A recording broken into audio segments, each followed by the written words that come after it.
It's Sunday, January 21st. The 2-seed Bills are hosting the 3-seed Chiefs in Buffalo. It's been a back and forth game all night, exactly how games between these two have gone over the last few years.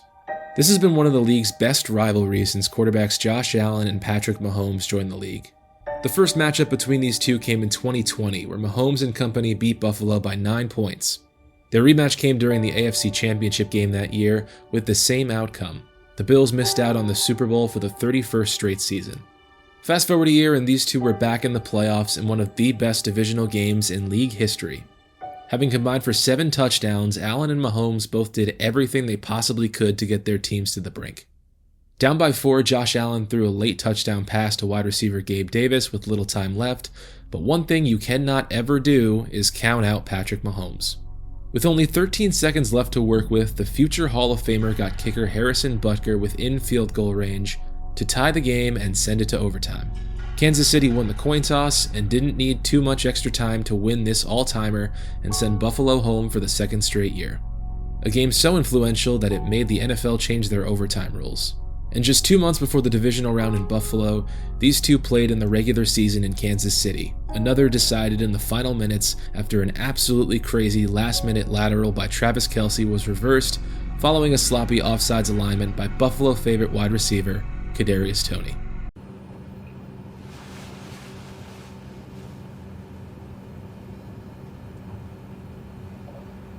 These two teams have a rich and contentious history over the last few years, and any matchup between them is must-watch football. The Bills are down 3 in this AFC divisional round with under 2 minutes to go. Their season comes down to the right foot of kicker Tyler Bass, who needs just 44 yards in the hopes to send this game to overtime. He converted on 66% of his attempts during the regular season north of 40 yards, and he has to do it one more time. What followed ended with 2 words this starving Buffalo Bills fan base had already seared into their minds for decades. 44 yards, Bass. No, he doesn't make it. Wide right.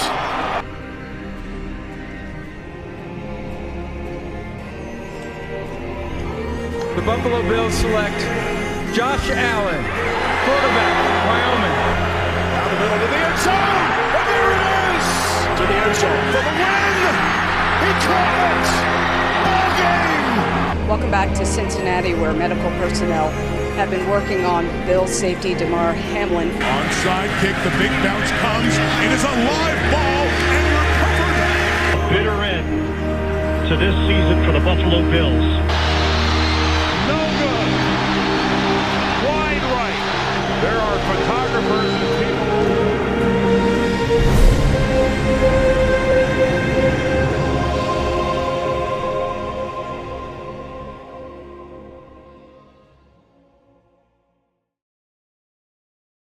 Before September, I hadn't watched more than a game a year of football in over a decade. The last time I could call myself a football fan, I was 13. I loved the Giants. I was absolutely losing my mind watching my favorite team dethrone a dynasty. Again. So this year, when my girlfriend and I joined her family's fantasy league, I naturally start watching football again. Problem was, I felt no connection to the Giants at 25 that I did at 13, so I needed a team.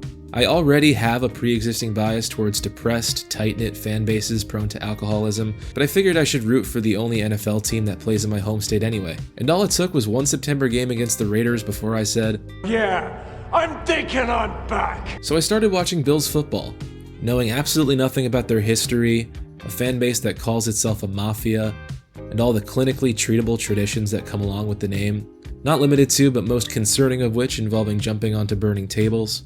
My insurance premiums skyrocketed after I made the change, but I was honestly really excited. The passion from this fan base had to come from somewhere. And honestly, all I wanted to do was learn more. So I went searching to learn more about the history of my new favorite team and their fans.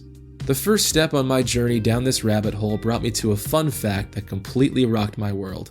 Did you know that $25,000 was the average salary for an NFL player in 1969?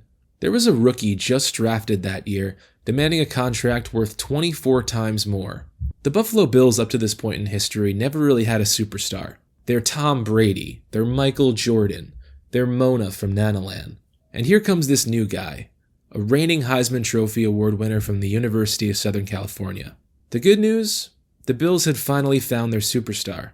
A man much larger than football who was going to take the worst team in the AFL the year prior and turn them into sellout entertainment in the not-so-distant future. The bad news? His name was Orenthal James Simpson. People would ask that Mr. Simpson step forward and try on the glove recovered at Bundy as well as the glove recovered at Rockingham. I've been arrested too. You've been in jail. He bought a knife. He bought a knife. You idiot. Yes, Can you read that signature to us? Nicole Brown. The highway section of the preserving the 91 freeway. O.J. Simpson is still traveling very slowly north. Yep, OJ. O.J. Simpson was a superstar running back in the National Football League long before he was the 76-year-old Twitter nut you know today. And he was generating headlines even before he joined the NFL. The year before the Bills drafted him in '69, the Bills were the AFL's worst team at 1-12, which gave them the first pick in the draft the following year. With the first overall pick, the Bills selected the ever-glamorous NCAA record holder for rushing yards in a season to try and reignite a franchise who'd gone 5-22 the last 2 years, 2 years removed from back-to-back AFL championships.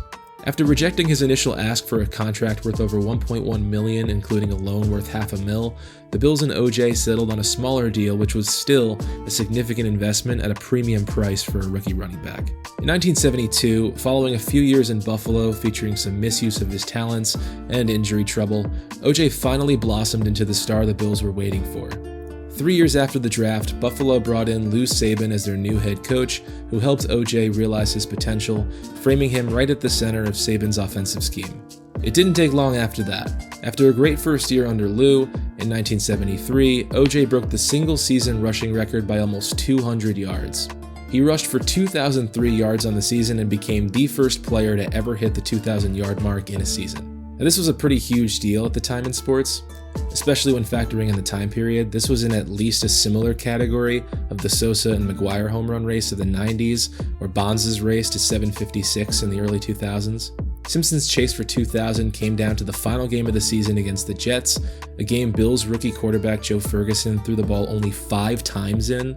After 30-plus carries in that game, OJ rushed for his 2,000th yard in the game's final minutes for the first time in professional football. The kind of numbers you're seeing from MVP caliber Christian McCaffrey this year, not only did OJ do it first, he did it in 3 fewer games. He was only the 5th running back to ever win the league's most valuable player to cap off what was one of the league's greatest seasons ever at that point. And it stands to this day as the highest yards per game for a running back in 1 year by a landslide. O.J. Simpson has 2 of the top 15 rushing games all time, including a 2-touchdown, 273-yard Thanksgiving game against the Lions in '76. He won countless awards, played in 6 Pro Bowls throughout his career, and was the league's leading rusher 4 out of his 8 seasons in Buffalo. The Bills wanted a superstar, and they surely got more than they bargained for here. Not only was O.J. a star on the field, he had also worked as a professional actor since he was an undergrad. O.J. Simpson had appearances in shows and movies like Medical Center, Roots, The Naked Gun, The Klansman, and many more. Arnold Schwarzenegger even said that legendary director James Cameron once considered O.J. for the role of the Terminator before Arnold got it himself. Safe to say that O.J. was a name larger than the game that made it. That level of recognition made it all the more newsworthy when this Bills superstar and Hall of Fame running back headlined one of the most talked about criminal trials in human history. It's not exaggerating to say that the people of the state of California versus Orenthal James Simpson was a monumental event. Big enough for a 2-season series on Netflix, which is well worth the watch, by the way. One of the NFL's biggest names was put on trial for the murder of his ex-wife Nicole Brown Simpson and her friend Ronald Goldman. This was such a big deal that the live broadcast of the '94 NBA Finals was interrupted to air the famous police chase of OJ in a 1993 Ford Bronco after he failed to turn himself in on time to the authorities, which led to his eventual arrest. The Ford Bronco chase was actually watched by almost 100 million people. OJ was an MVP caliber NFL star, an actor, a broadcaster, the recipient of so many brand sponsorships. He was a well-known personality, and his trial was everywhere. While it seems like most people believed him to be guilty, he was acquitted on the charges in a historically controversial ruling. After months of proceedings, the final verdict was broadcast to over 150 million people. The police chase and the case ruling were two of the most watched events in human history. In spite of the ruling, the trial has to this day left an indelible scar on the name and legacy of O.J. Simpson in all aspects of discourse on and off social media. I thought I knew everything there was to know about O.J. Simpson before I started watching Bills football, but somehow I didn't know until very recently the first superstar that my new favorite team had ever had was O.J. Simpson. And I remember I grabbed a knife. I do remember that portion, taking a knife from Charlie. And to be honest, after that, I don't remember.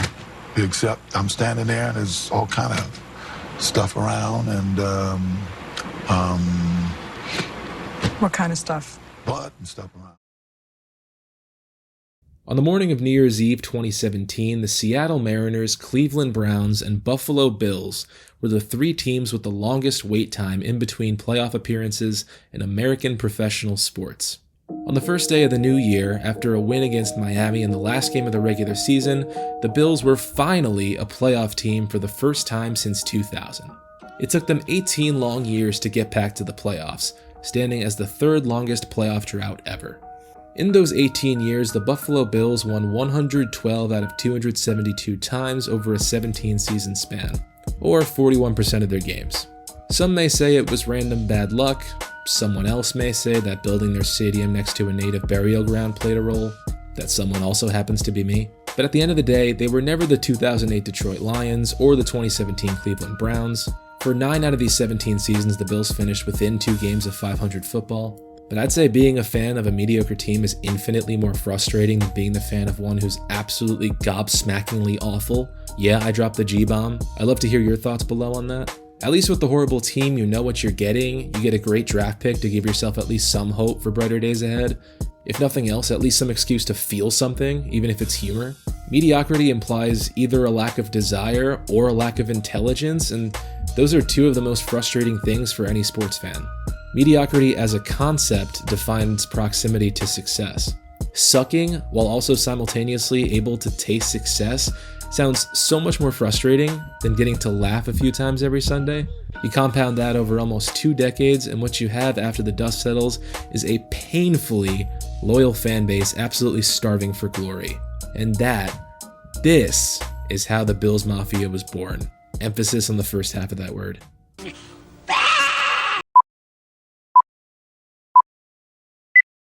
2001, in the last 4 minutes of a game against their rival Miami Dolphins, the Bills allowed 2 touchdowns and a field goal and lost to Miami by 7. A gut-wrenching loss against the team the Bills lost 20 straight times to, and 31 out of their last 34 matchups over the course of a decade. In the season opener against the Jets in 2002, Chad Morton returned not 1 but 2 kickoff returns for touchdowns. Buffalo special teams coach Danny Smith called it the worst experience of his coaching career. The Bills started the season with a tough loss in overtime.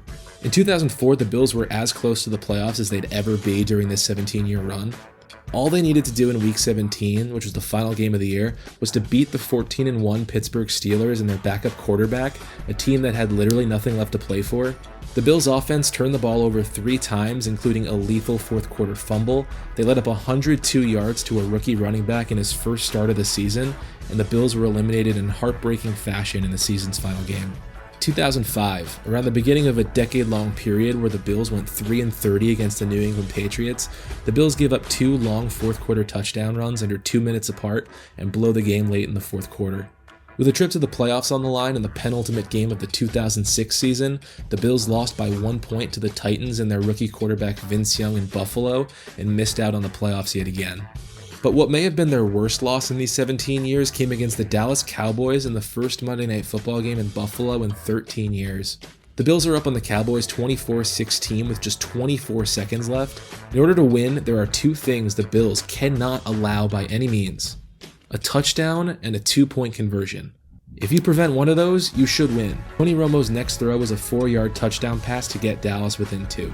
That's strike 1. But on the 2-point try, the Bills' defense gets a huge stop and saves the day. Onside kick, the big bounce comes. It is a live ball. Okay, 3 things the Bills cannot allow by any means. Following the missed two-pointer, Cowboys kicker Nick Folk nails the 23-yard onside kick to give the Cowboys a shot with only 18 seconds left. A couple short passes later, and Folk is back out there with another opportunity, and he nails a 53-yard game-winning field goal as time expires. The Bills allowed a touchdown, an onside recovery, and a field goal within 24 seconds and lost. They somehow would have been better off just letting Dallas convert on the two-point try. You don't really act. You don't sing. You don't dance. You don't have any, any talent. But we're still entertaining people. In 2009, the Bills played the Cleveland Browns. Browns quarterback Derek Anderson had only 2 completed passes and still beat the Bills. Final score 6-3. A 2010 game featured a Bills kickoff returner coming so close to a game-winning kickoff return in overtime before he tripped on his teammate. Patrick to Steve Johnson, wide open for the win, and kidding me? A 21-0 lead in New England in 2011 was answered with 49 unanswered points for the Patriots and a 4th straight last-place finish in the East for Buffalo. Rex Ryan's final game as the Bills head coach, yeah, that Rex Ryan, I honestly had no idea, ended after the Bills allowed a 57-yard touchdown run on a field with one Bills defender completely missing. Teams go through hardships, I get that, that's the nature of all sports, but it seems like there are a few teams that have lost games like this as frequently as the Bills over as long a period of time as the Bills. In spite of some terrible seasons during this stretch, the Bills did have a few solid chances at the playoffs, each of which were squandered over a period about as long as the life of an average romantic interest of Leonardo DiCaprio. Tell me it wouldn't have been infinitely less painful for the Bills to lose 272 straight games. 160 losses across 17 years, with 10 long-term starting quarterbacks under 9 head coaches in 3 countries. The Bills went on one of the most historic skids ever. But the only victims here? Anyone strong enough to mouth the words, "I like the Buffalo Bills." Closing the book on almost 2 decades of disappointment on New Year's Eve 2017 came down to 2 things. Buffalo taking care of business against the Dolphins, and Andy Dalton. Down, Dalton steps up, Dalton throws, it's complete, caught by Boyd, Tyler Boyd, touchdown, remarkable! Donations to Dalton's foundation were coming in from Bills fans all over the world. Ireland, Italy, Australia, and of course, from Buffalo. Once I gave, I told people I gave, other people were donating, and it became this great cycle around the area. Andy, you're not even their quarterback. I know. This drought-ending season was no doubt a turning point for the franchise. For more than just the drought's sake, the Bills made a trade with the Tampa Bay Buccaneers to secure pick number 7 in the following year's draft. With this new pick, they'd wind up not only securing their future as a perennial Super Bowl caliber contender, but making it official that the last several decades of pain were in the rearview mirror. With the 7th pick in the 2018 NFL Draft, the Buffalo Bills select Josh Allen. About a decade before their playoff drought began, and around 3 before the Bills drafted Josh Allen with their 7th overall pick in 2018, fans of the Buffalo Bills endured what I think might be the most unfortunate, strictly game-related on-field circumstance I've covered in my 6 years on YouTube. And in order to move forward, we need to go back. We begin in 1990.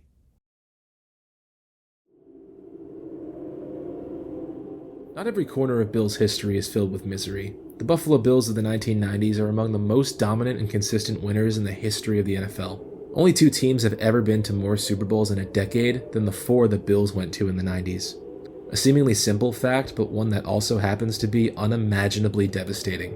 The 90s Bills were blessed to have several of their all-time best players on the field at once, including but not limited to all-time Bills rushing leader and Hall of Fame running back Thurman Thomas, 5-time Pro Bowler and Hall of Fame quarterback Jim Kelly, and maybe the scariest and greatest Buffalo Bill ever, the NFL's all-time leader in sacks, defensive end Bruce Smith. After 31 years of existence, the Bills made their first ever Super Bowl appearance on January 27th, 1991. The 13-win Bills were the favorites going up against the 13-win Giants in what would eventually make the top 10 on the NFL's list of greatest games ever played. Coming in, Buffalo had just clobbered the Raiders by 48 points in the championship round, and they just beat the Giants on the road a month earlier. They were also the NFL's top offense that season, but stopping the Giants still wasn't going to be easy. And to counter the league's highest scoring team, How about the league's best defense and a team led by legendary Hall of Fame head coach Bill Parcells, defensive coordinator Bill Belichick, and the Giants' backup quarterback? This was a clean game until the end, the cage match between the league's top offense and defense. There were no turnovers committed by either team, Hall of Famers and legends scattered all over the field. The Giants in this game still hold the record for longest time of possession in Super Bowl history, maintaining possession for almost 70% of the entire game. There's 8 seconds left in the Super Bowl. Kicker Scott Norwood is out to try and make a 47-yard Super Bowl winning field goal. The first Super Bowl win in franchise history depends on the right foot of the 31-year-old kicker from Virginia, with 47 yards separating the Bills from football royalty.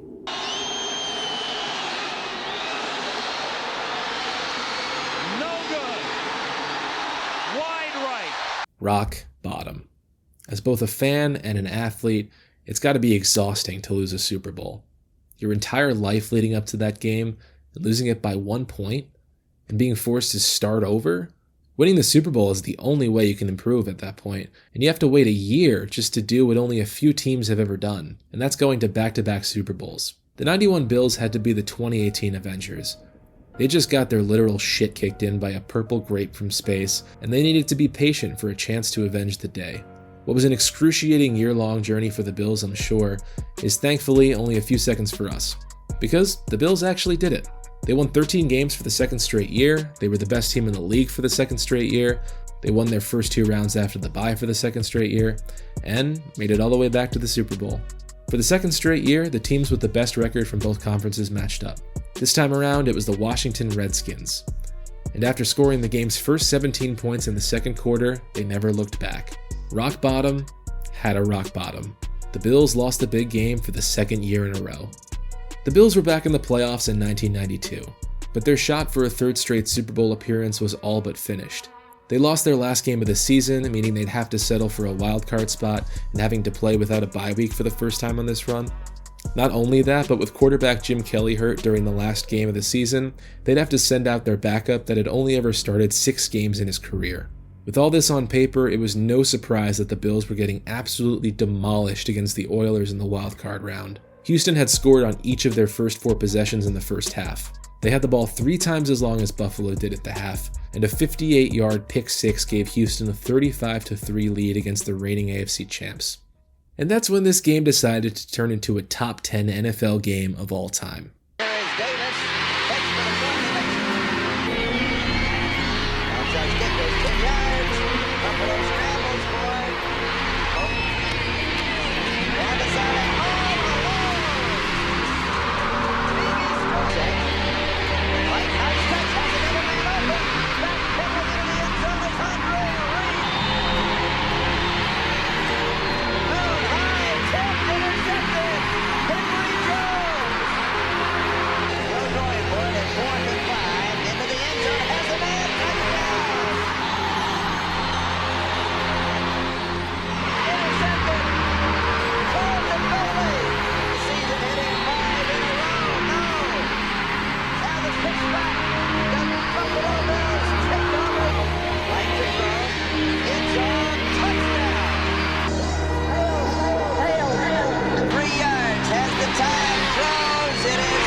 Backup quarterback Frank Reich had led the greatest comeback of all time in his first ever playoff start.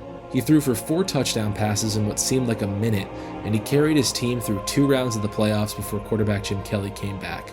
But could that amazing achievement possibly atone for the greatest sin of his career? You see, 2 years beforehand, on January 27, 1991, when kicker Scott Norwood was about to change his life forever, Frank Reich was the holder of the Scott Norwood missed field goal in the 91 Super Bowl against the Giants. Mysterio far from home vibes.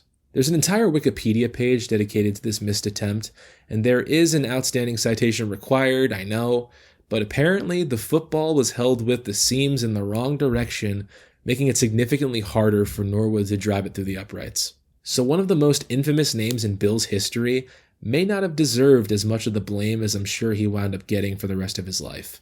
And it was the guy who'd eventually saved their season and helped lead them to their 3rd Super Bowl in a row 2 years later that may have been to blame all along. If the name Frank Reich sounds familiar, it's because it's the same Frank Reich of the Carolina Panthers who just lost his head coaching gig a few months ago.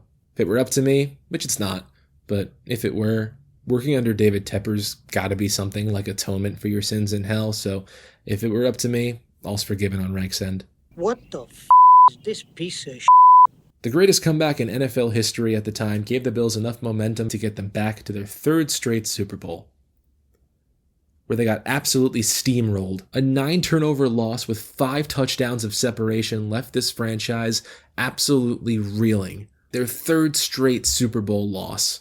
Rock bottom's rock bottom, in fact, had a rock bottom. Watching the Bills lose in the Super Bowl became a yearly late January tradition for almost half of the 90s. And I'll save you the time and let you in on the insane fact that the 93 Bills somehow did it again.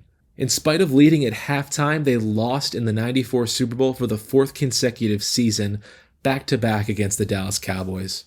This rounded out a 4-year stretch that was, on the surface, a string of 4 incredibly dominant years of football, but deep down underneath, a period filled with absolute despair, unimaginable loss, and insurmountable misery. This is still like the most unbelievable sport fact I think I've ever heard. The Bills lost 4 consecutive Super Bowls. Unfathomable. If there were ever a single sentence to sum up what I've learned firsthand about the Bills fan experience, it's this. The Buffalo Bills are the only team in NFL history to make it to 4 consecutive Super Bowls, while also being the only team in NFL history to lose 4 consecutive Super Bowls.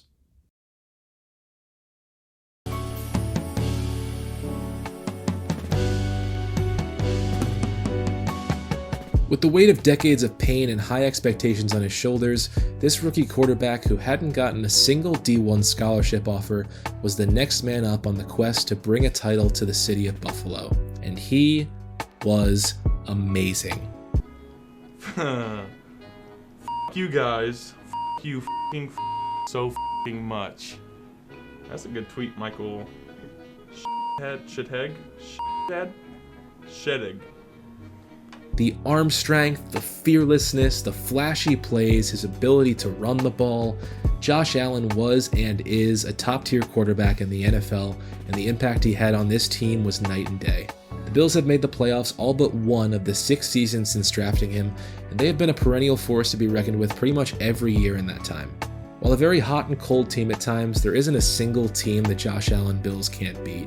When Tom Brady announced he was leaving New England in March of 2020, it left a division and conference for decades dominated by Brady and the Patriots with a power vacuum that 2 top teams stepped up to fill. Josh Allen's Bills and Patrick Mahomes' Chiefs. The 2 with more wins by far than any other quarterbacks in the NFL since. These 2 have played 4 times in the regular season, Allen winning 3 of 4, all in Kansas City. But Josh has yet to beat Mahomes in the playoffs in 3 tries. 2020 marked the first of 4 consecutive AFC East divisional titles for the Bills, something they hadn't done since the former glory days for this franchise in the early 90s. In 2024, the Bills still have yet to win a Super Bowl. They have a golden opportunity to win while Josh Allen's in Buffalo. The former JUCO kid who at one point was emailing coaches around college football just to try and land a quarterback spot in a program.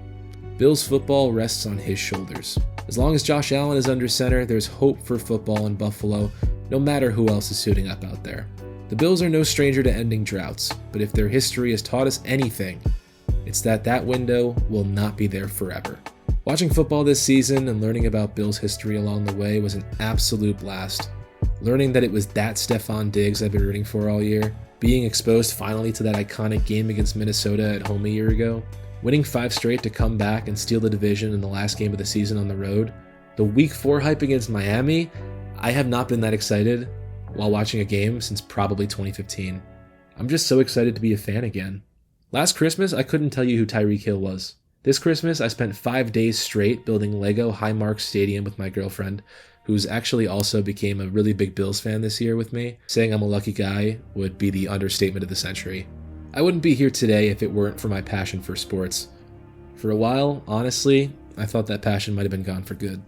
Watching football this year has been a wholesome reminder of what makes being a fan so rewarding. The shared feeling of community and the euphoria following our favorite team's successes, and in the pain of their failures. These bonds and passions transcend boundaries of state, region, ethnicity, religion, and in an ever-chaotic world constantly trying to burn out any hope for better, a constant reminder of our shared humanity and potential. To the Bills and to football, thank you for bringing the spark of that 13-year-old Giants fan back. And to you for watching. Let's go Bills.